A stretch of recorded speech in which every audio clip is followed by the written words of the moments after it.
세례의 의미는 나 예수님 믿습니다. 나 예수님 믿고 하나님의 자녀가 되었습니다. 나 예수님 믿고 구원받았습니다. 그것을 공적으로 증명받는 자리가 세례식입니다. 여러분 여기 다 대부분 세례를 받으셨을 것인데요. 지금 우리 장로교에서 하고 있는 세례는 약식 세례입니다. 물을 끼얹어서 하는 세례죠. 침례교 같은 경우는 물 속에 들어가서 하는 침례입니다. 원래 처음에 세례는 물 속에 들어가서 진행을 했습니다. 이게 무슨 의미겠습니까? 물 속에 들어가면 사람은 죽게 되죠. 그런데 물 밖으로 나오면 다시 살게 되죠. 그 상징입니다. 물 속에 들어가면서 내가 죽었다. 내가 죄 가운데서 죽었다라는 것을 상징하는 것이고요. 물 바깥으로 다시 나온다. 새 생명을 얻었다. 내 죄의 문제를 예수님께서 해결해 주시고 나는 새 생명을 얻었다라는 것을 보여주는 의식이 바로 세례식입니다. 여러분 세례식 다 참여를 하셨을 겁니다. 세례에 참여했을 텐데 좀 하울링이 많이 나네요. 세례의 의미를 다시 한번 깊이 있게 생각해 보는 이 시간이 되었으면 좋겠습니다.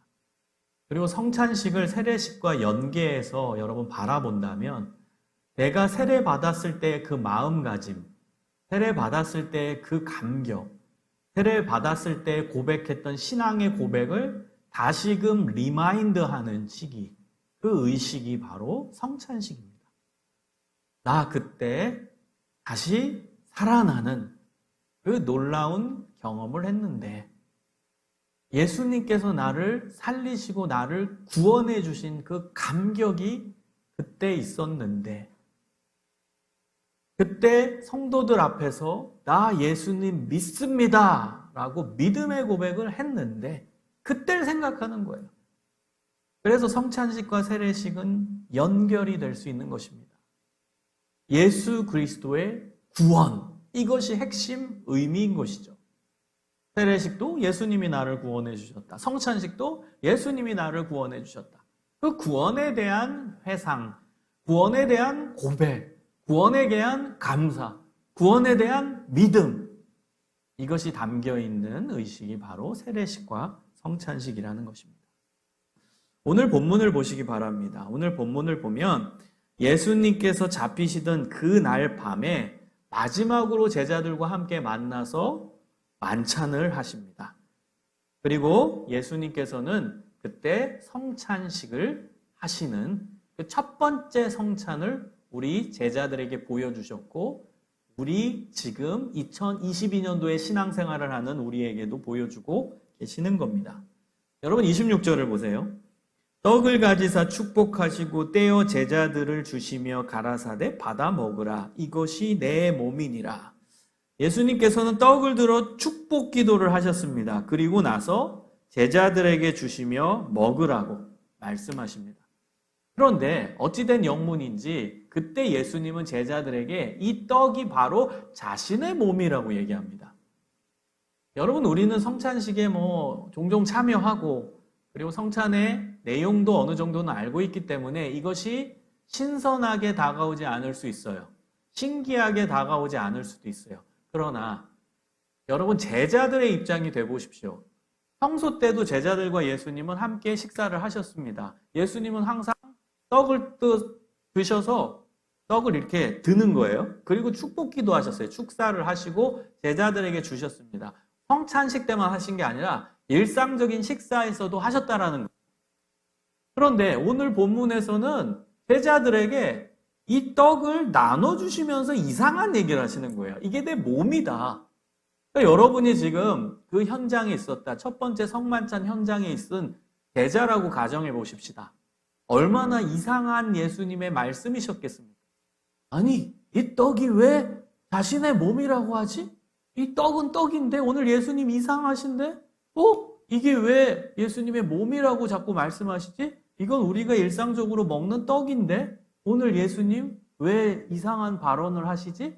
제자들이 굉장히 의아해했을 거예요. 제자들이 굉장히 신기했을 거예요. 여러분이 제자라고 가정해 보세요. 갑자기 예수님이 떡을 주시면서 야 맛있게 먹어라, 맛있겠지? 이게 아니라 이 떡은 너희를 위하는 내 몸이다. 얼마나 충격적으로 다가왔겠습니까? 그리고 궁금증도 발동했을 것이고 신기하기도 했을 겁니다. 아니 이게 왜 떡은 떡이지 왜 예수님이 본인의 몸이라고 하실까?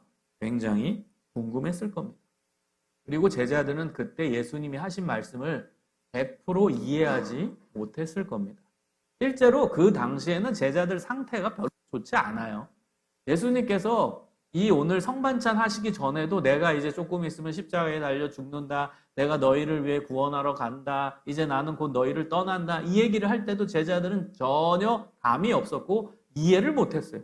무슨 얘기하는 거지? 마가복음에 적나라하게 드러납니다. 예수님이 고난에 대해서 얘기하고 나 이제 십자가에서 죽는다라고 이야기를 하실 때마다 제자들은 이게 뭔 얘기야? 예수님 갑자기 왜 본인이 어딜 가신다고 하지? 왜 우리를 뭐 떠난다고 하지? 뭐 자기 죽는다고 얘기하지?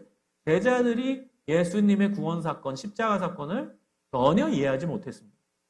그러니까 성찬식 때도 예수님이 내 몸이다 했을 때 그 메시지를 이해하지 못했을 겁니다. 나중에 알았겠죠. 이게 그 의미구나. 예수님 십자가 사건 이후에 제자들이 그때 마지막 예수님 잡히시던 그날 밤에 말씀하셨던 내용이 십자가에서 찢기는 예수님의 몸을 얘기한 게 맞구나. 그때 정확하게 이해했겠죠. 예수님의 그 몸, 십자가에서 찢기는 그 몸을 상징하는 게 떡인 거예요. 그래서 예수님은 받아 먹으라. 이것이 너희를 위하여 찢기는 내 몸이라는 거예요. 십자가상에서 예수님은 채찍에 맞고 십자가에 못 박혀서 손과 발이 처절하게 정말 뚫리잖아요. 손이 뚫리고 발이 뚫리고 예수님의 그 십자가 대못이 손과 발에 박히는 걸 여러분 생각을 해보십시오. 그 예수님의 몸이 지금 우리가 대하는 떡이에요. 상징이에요, 상징. 그러면 우리도 그 떡을 먹을 때마다 그 떡이 으스러지잖아요. 예수님이 마치 십자가에서 으스러지신 것처럼 본인의 살이 으스러진 것처럼 채찍에 으스러지고 십자가 대못에 으스러지는 본인의 몸인 거예요. 그래서 여러분이 성만찬 때 이 떡을 먹으면서 그냥 씹을 때마다 으스러지는 예수님의 몸을 생각하는 거예요. 누구 때문에? 나 때문에. 나의 죄 때문에. 십자가상에서 저 고귀하신 분이 자신의 몸이 저렇게 찢기고 채찍에 맞고 그리고 십자가 대못이 손발에 뚫리고 향이 옆구리에 찔리고 그걸 생각하면서 여러분 씹어서 드시는 거예요. 예수님의 몸이고 그 몸이 내 안에 들어오는 거예요. 내가 그분 때문에 내 죄가 해결되고 다시 내가 살았구나. 이것을 떡을 대하면서 여러분이 생각을 하셔야 되는 거고 묵상을 해야 하는 내용인 것입니다. 자, 그 다음에 예수님께서는 식후에 잔을 가지사 기도를 하시고 그 다음에 제자들에게 또 나눠주셨습니다. 마태복음 26장 27절 28절을 보면은 잔을 가지사 감사 기도하시고 그들에게 주시며 이르시되 너희가 다 이것을 마시라. 이것은 죄사함을 얻게 하려고 많은 사람을 위하여 흘리는 바 나의 피 곧 언약의 피니라. 여러분 포도주는 불지요.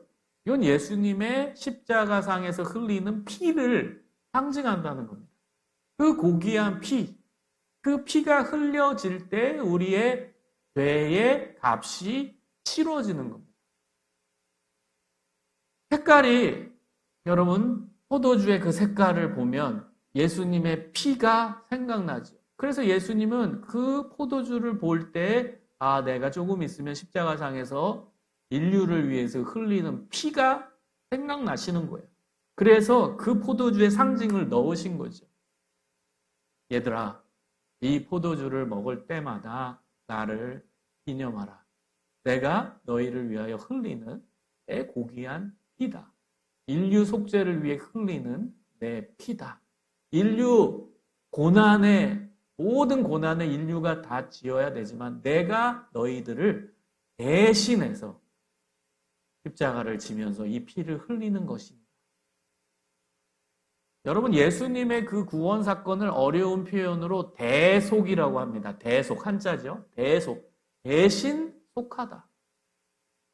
죄를 지었으면 벌을 받아야 되네요. 근데 예수님이 대신 그 벌을 받으셨다라는 거예요. 십자가의 형벌을 통해, 십자가에서 피 흘림을 통해 인류를 대신해서 그 무거운 십자가, 그 무서운 십자가를 지시고 온 몸에 피가 다 쏟아져 나오셨어요. 그분께서는 이 인류를 위해 죽으셨다는 것입니다. 여러분이 예수님의 피를 생각하고 그분이 흘리신 그 피의 의미를 생각하면서 포도주를 대하기를 바랍니다. 여러분, 예수님께서는 이 성찬식을 우리에게 하라고 명령하십니다.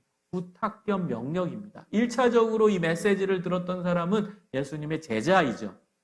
그런데 예수님의 12제자만 제자가 아니라 예수님을 믿은 우리 모두가 다 예수님의 제자입니다.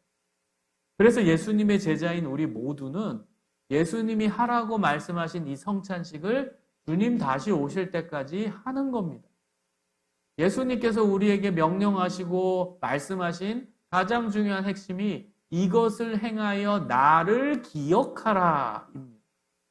이 의식을 행하면서 나를 기억하라. 여러분, 이게 핵심이에요. 우리가 성찬식에 참여하면서 목적이자 제일 중요한 목표는 뭐예요? 예수님을 기억하라 입니다. 저는 어린 시절에 입교를 받고선 성찬식에 참여할 때 굉장히 기대가 됐어요. 왜 기대가 됐을까요? 신기하잖아요. 그 다음에 어린 마음에 그 입교 받았을 때는 뭐 지금 어른의 그 나이대가 아니죠. 중학교 때인데요. 그때는 처음 이제 참여한 거예요. 성찬식에. 그 성찬식에 참여하면서는 여러 가지 생각이 나서 기대가 됐어요. 그 여러 가지 생각은 저 떡 어떻게 만들지? 저 포도주는 어떻게 만드는 걸까? 저 떡 맛은 어떨까? 제가 예전에 다니던 어린 시절 다니던 교회는 떡을 실제로 교회 권사님들이 그리고 그 떡을 갖고 성찬식을 했기 때문에 어린 마음에 그 회중성에 처음 앉아가지고 떡 어떻게 만들었을까? 저 떡 맛은 달까? 어떤 맛일까? 그리고 제일 궁금한 거는 그 포도주죠. 저 포도주 뭘까? 포도 주스는 아니겠지? 저 포도주 어떻게 만들었지? 포도주 맛이 어떨까? 이런 생각을 좀 했던 아주 유치했던 그 어린 시절이 떠오릅니다.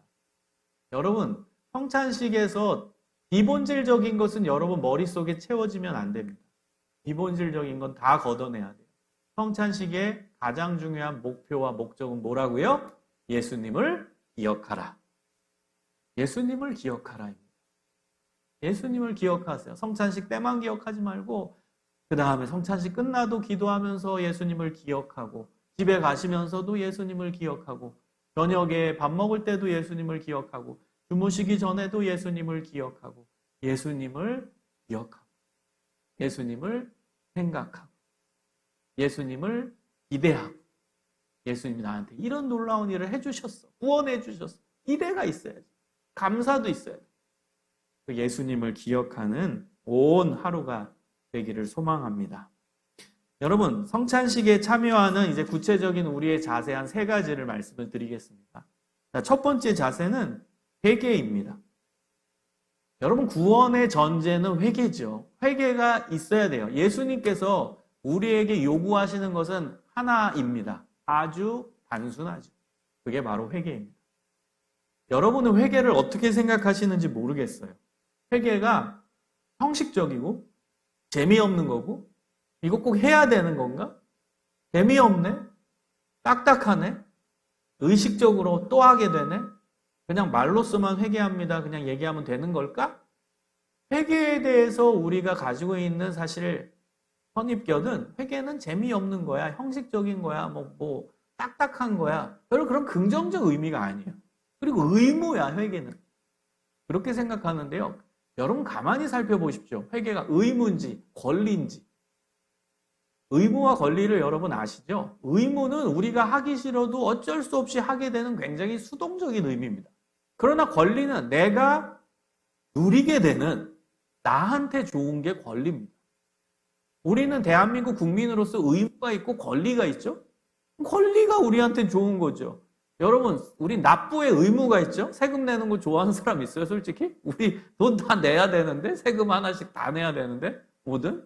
그게 뭐 좋을 리는 없죠? 우리가 결국에 내는 거니까.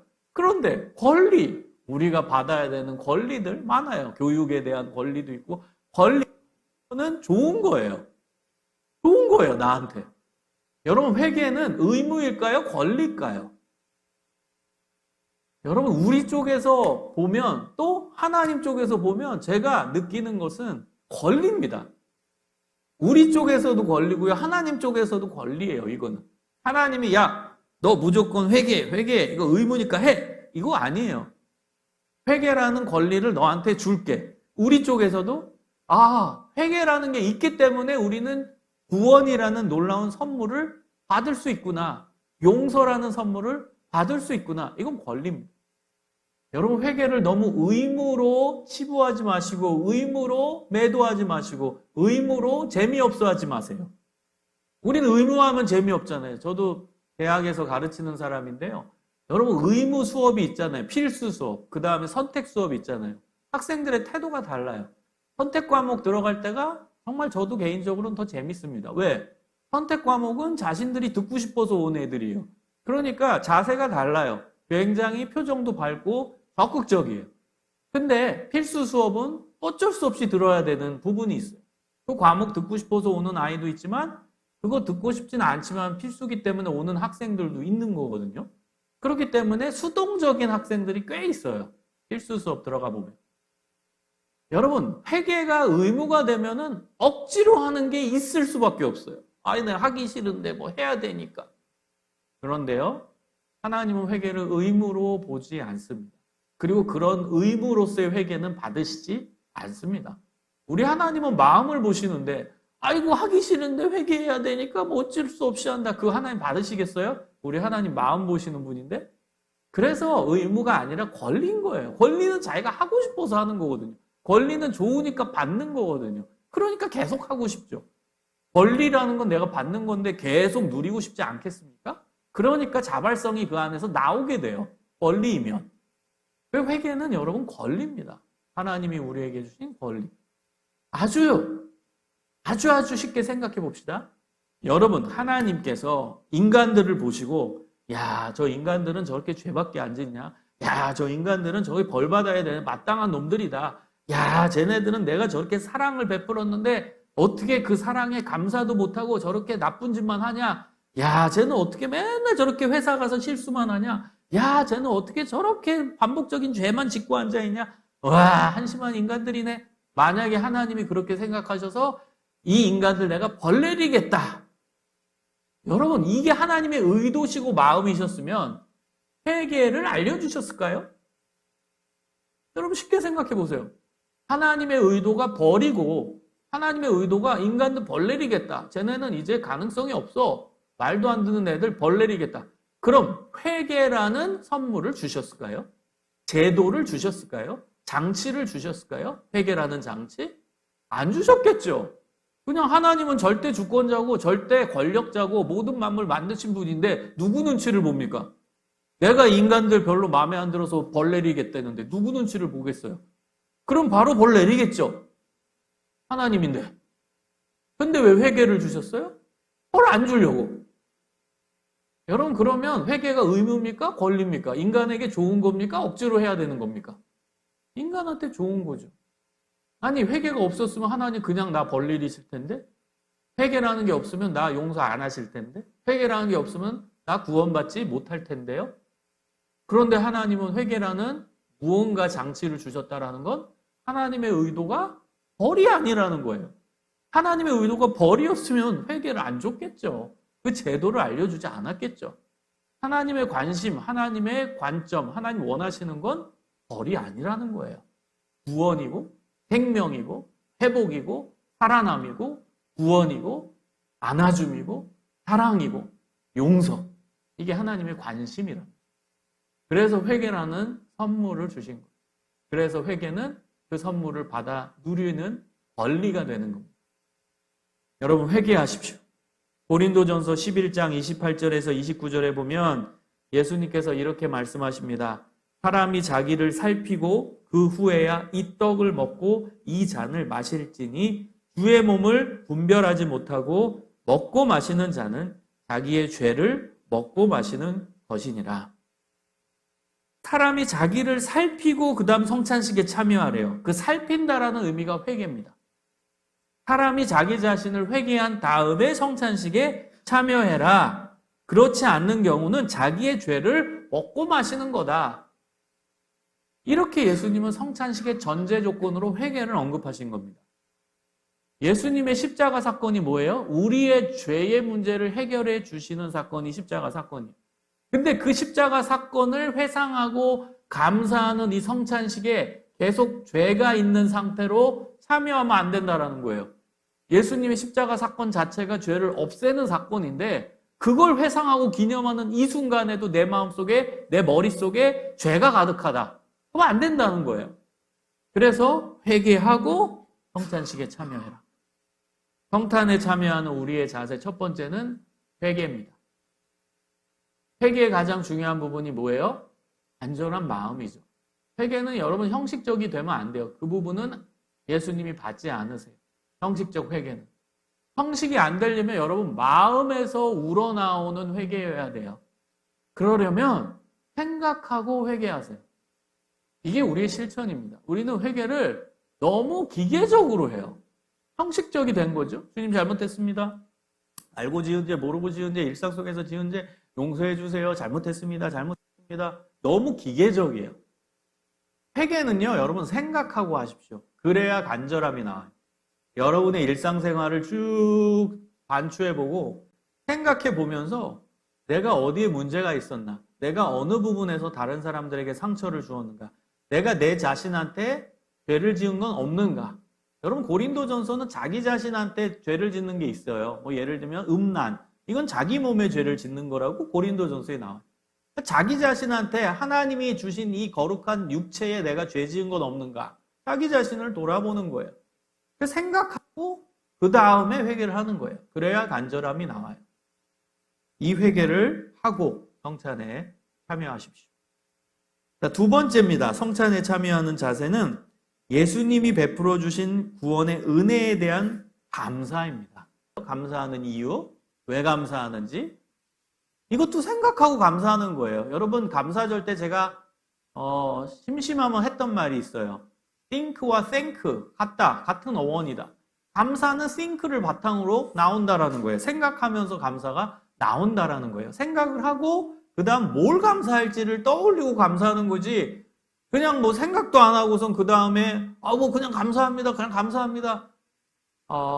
여러분 자녀를 키워보시는 분은 알 거예요. 지금 여기 결혼하신 분들 우리 성도님들도 계시는데요. 자녀가 엄마 아빠한테 와서 그냥 감사합니다. 이거와 엄마 아빠 이러해서 감사합니다. 엄마 아빠 저를 이렇게 키워주시고 저를 이렇게 잘 해주시고 뭐 용돈도 주시고 먹을 것도 사주시고 뭐도 해주시고 감사합니다. 이거와 완전 달라요. 그냥 다짜고짜 와서 감사합니다. 뭐 감사한 거지? 진짜 제가 감사한 거 맞는가? 생각이 들어요, 실제로. 여러분 부모 입장에서 뭐 어버이날 때 이렇게 와가지고 이제 뭐 이렇게 편지 쓰거나 할 때도 그냥 한 문장으로 그냥 어머니 아버님 감사합니다. 그거와 이러이러해서 감사합니다. 이러이러해서 감사합니다. 그건 정성의 차이가 확 느껴져요. 여러분 감사할 때 이유가 있어야 돼요. 생각하고 어떤 걸로 내가 감사한가 이 부분이 나와야 되는 거죠. 그런데 그 감사의 여러 가지 조건과 이유 중에 가장 큰 이거는 하나님께 감사하는 100% 중에서 진짜 절대 퍼센테이지를 차지하는 이 감사의 조건과 이유는 구원받았음에 대한 감사인 거예요. 이게 절대적인 감사, 가장 중요한 우리의 감사의 조건 중에 가장 큰 퍼센테이지를 차지하는 감사의 주제이자 제목이자 이유예요. 나 구원받았다. 이게 너무 감사한 거예요. 여러분 구원받았다. 이게 진짜 감사한 거예요. 여러분 이것은 놀라운 선물이고 놀라운 은혜. 그 은혜는 어떻게 온 거예요? 예수님의 십자가 사건 때문에. 그분의 십자가 지심으로 말미암아 우리 죄의 문제가 해결돼서 우리는 영원한 생명을 얻어요. 여러분 교리적으로 이해하지 마세요. 영원한 생명을 얻었다. 실제 상상을 해보세요. 영원한 생명을 얻는다. 영원한 생명. 상상해보세요. 우리는 우리 인생의 앞길을 전혀 모르잖아요. 진짜 내일 죽을지 모레 죽을지 모르잖아요. 우리의 그렇게 연약한 인간임을 많이 우리는 요즘에 더 깨닫잖아요. 우리 몰라요. 언제 어떻게 죽을지 몰라요. 그게 연약한 우리의 인간의 실존입니다. 여러분 그런데 예수님이 우리에게 약속해 주신 것은 영원한 생명입니다. 그래서 굿뉴스예요. 우린 유한한 존재고 유한한 인생이고 길어봤자 80인생인 그 유한성을 지니고 있는데 예수님은 우리에게 약속하신 것이 영원한 생명. 여러분 이 부분에 대한 감사와 감격이 있어야 돼요. 영원한 생명을 내가 얻었다. 이미 여러분 예수님 때문에 그 영원한 생명을 얻은 자니까요. 근데 왜 감사가 안 나올까요? 그 믿음과 연결되는 거예요. 그래서 성경에서 감사를 중요하게 보는 이유가 이게 믿음과 연결되기 때문입니다. 믿음이 있어야 그 감사가 나온다는 거예요. 예수님이 여러분에게 영원한 생명을 주셨다. 근데 감사가 없어. 그러면 그거 믿음의 문제라는 거예요. 내가 그 영원한 생명을 받았다라는 믿음이 없다라는 겁니다. 쉽게 얘기하면. 그래서 감사가 기독교에서 중요한 이유가 믿음과 연결되기 때문이에요. 내가 영원한 생명을 받았다라는 믿음이 있어야 그때 감사가 나오는 것이거든요. 여러분 잘 생각해 보세요. 내가 영원한 생명을 얻다. 그럼 내 인생 성공 아닌가요? 뭐가 성공이겠어요? 이 불확실성의 시대, 좀 사회학자들이 얘기하는 시대, 불확실성의 시대. 모른다 한 거예요, 미래를. 미래를 알아갈 수 없다. 또 사회학자들이 요즘 쓰는 용어가 전환기 시대예요. 이것도 모른다라는 게 시대가 전환된다, 바뀌는데 예측 불가하다 이 얘기예요. 여러분 이런 불확실성의 시대, 그 다음에 전환기 시대, 미래를 예측할 수 없는 이 시대 가운데 우리가 어디 희망을 걸고 살겠습니까? 불안하죠. 인간의 가장 큰 실존이 불안의 존재라고 실존주의자 철학자들이 얘기해요. 불안이 있어요, 인간에게. 불안. 여러분 그 불안의 문제를 어떻게 해결하겠습니까? 예수님이 나 구원해 주셨다. 끝난 거 아니에요? 나에게 영원한 생명을 주셨다. 끝난 거 아니에요? 그 믿음이 있다면 여러분 그 불안은 싹 사라져요. 인간이 가지는 그 본연의 불안, 우리 마음속, 우리 인격, 우리의 존재 속에 드러나는 그 불안, 이게 사라지는 거예요. 내 존재를 뒤흔드는 게 불안이래요. 실존주의 철학자들의 공통적인 얘기예요. 우리의 실존을 뒤흔드는 건 불안. 뉴스를 봐도 불안해요. 어떻게 될지 몰라 불안해요. 내가 오늘 죽을지 내일 죽을지도 불안해요. 사업에서 실패할지 불안해요. 공부했는데 성적 안 나올까 봐 불안해요. 내가 이 회사에서 내년까지 있을지 내후년까지 있을지 불안해요. 내가 승지 못하면 퇴직해야 되는데 불안해요. 다 불안이라. 불안. 여러분 그 불안, 인간 실존에서 가장 중요한 그 문제인 불안을 어떻게 해결하겠습니까? 예수님이 나 구원해 주셨다. 나에게 영생을 주셨다. 그 하나의 믿음으로 인간이 가지고 있는 문제, 이 불안의 문제를 해결하는 거예요. 그때 내 마음에 평안이 오고, 그때 내 마음에 행복이 오고, 그때 살아갈 힘이 생기는 거예요. 여러분 영원한 생명을 주셨다라는 이 놀라운 소식, 이걸 교리적으로만 이해하지 마십시오. 내 삶 중심에 와닿아야 돼요. 나 구원받았다. 여러분 어디서 담대함이 나오겠어요? 이 믿음에서 나오죠. 어디서 열정이 나오겠어요? 이 믿음에서 나오는 거예요. 어디서 행복이 나오겠어요? 이 믿음에서 나오는 거예요. 나 세례받았다. 나 구원받았다. 나 영원한 생명 얻었다. 이 믿음 갖고 살 때 그것이 진정한 희망의 삶이 되는 것입니다. 여러분 마지막 세 번째 자세는 예수님의 희생을 생각하며 나도 그런 삶을 살아야지 다짐하는 겁니다. 예수님은 우리에게 원하시는 게 있어요. 그 원하시는 것은 나처럼 살라입니다. 제일 어렵죠, 이 부분이. 예수님은 자신의 삶을 통해서 우리에게 알려주고자 하는 메시지 중에 중요한 메시지가 나처럼 살아라 이거예요. 그래서 예수님이 그것을 위해 본을 보이신 거예요. 예수님의 공생의 3년여간의 기간 동안에 예수님은 우리 인생이 살아야 되는 모습의 본, 샘플을 보여주신 거예요. 그러면서 예수님은 우리에게 요구하시는 거예요. 나처럼 살아라. 예수님이 우리를 무한 사랑해 주시잖아요. 그러면서 얘기하시는 거예요. 이웃을 무한히 사랑해라. 나처럼 살아라. 이거예요. 여러분, 예수님의 삶을 묵상하고 예수님의 사역을 생각하면서 우리가 동일하게 생각해야 되는 중요한 부분이 이 부분이에요. 예수님 멋진 분이네. 예수님 대단하시네. 예수님 역시 사랑의 왕이시네. 거기에서 끝나는 게 아니라 부담을 느껴야 돼요. 와, 나도 이렇게 살아야 되는구나. 나도 이렇게 살라는 거구나. 예수님이 우리에게 요구하시는 거예요. 십자가에서 내가 인류를 위해 모든 거 쏟아냈지, 희생했지, 섬김을 보여줬지, 하나님인데, 전능하신 하나님인 내가 모든 것을 다 찢기고 피 흘리면서 너희들에게 사랑을 보여줬지, 용서를 실천했지, 너희도 그렇게 해라. 너희도 그렇게 해라. 나처럼 해라. 이 예수님이 우리에게 요구하시고 원하시는 부분이에요. 힘들죠? 쉽지 않죠? 우리가 어떻게 예수님처럼 살겠습니까? 너무 어려운 과제이죠. 그래서 에베소서 4장 15절엔 이것이 평생의 과제임을 얘기해요. 예수 그리스도에게까지 자라가라. 에베소서 4장 15절. 예수님에게까지 자라가래요. 여러분, 자라가라를 이제 어려운 교육학적인 용어, 어렵지도 않죠. 그냥 교육학적인 용어로 바꾸면 성장입니다. 성장은 보통 우리는 청소년 정도까지 얘기하죠. 아기가 태어나서 성장하고 아동부 애들이 성장하고 중고등부 애들이 성장하고 이것만 생각하는데 그 성장이라는 개념이 에베소서 4장 15절에 보면 평생이에요. 평생. 왜? 우리의 목표는 예수 그리스도이시니까. 예수님에게까지 죽을 때까지 성장하래요. 당연하죠. 여러분, 우리가 예수님처럼 살아야 되는데 얼마나 성장해 가야겠습니까? 우리의 목표는 예수님처럼 사는 거거든요. 그러니까 평생의 과제라는 거예요.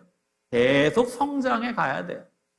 나이 40 먹어도, 나이 50 먹어도, 나이 60, 70 먹어도 계속 성장해 가야 돼요. 예수님이라는 목표를 향해 그분이 살았던 대로 살기 위해. 이게 우리의 평생의 과제입니다. 성찬식에 여러분 참여하면서 이 의미를 되새겨야 돼요.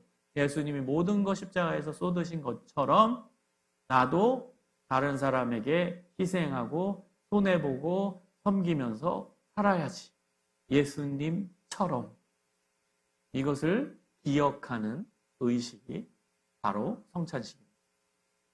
여러분, 이 세 가지 자세를 꼭 마음속 깊이 새기며 성찬식 때에만 이 마음가짐 가지고 사는 것이 아닌 우리의 평생의 삶이 성찬식에 참여하는 자세로 살아가시기를 주님의 이름으로 축원합니다.